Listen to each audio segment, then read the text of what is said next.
Hello everyone, welcome back to my channel. In today's DIY, we will do block printing on a shopping bag. It gives a very unique look to your shopping bag. Please avoid using plastic bags for groceries or any other purpose and help reduce the amount of single-use plastic. Cloth bags can be reused over and over again. For this DIY, I have used fabric colors and wooden block. These bags are easily available in shopping markets or one can easily stitch them at home. I've placed a cardboard between two layers of bag in order to avoid paint impressions on other side. I'm using sponge to apply paint on the block.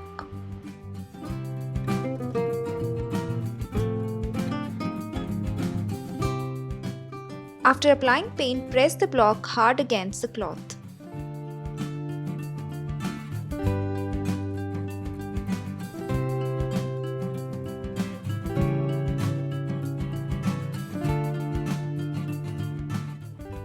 Now remove the block gently.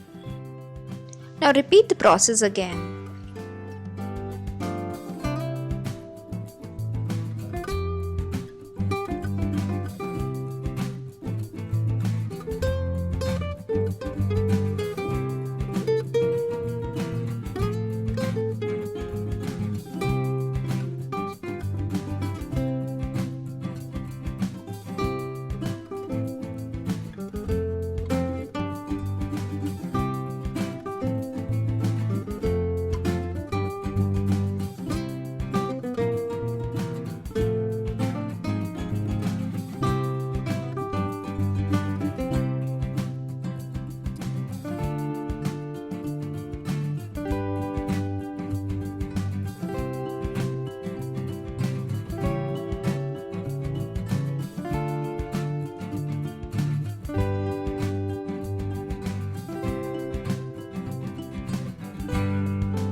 If you are new to my channel, don't forget to press the subscribe button. Thank you for watching.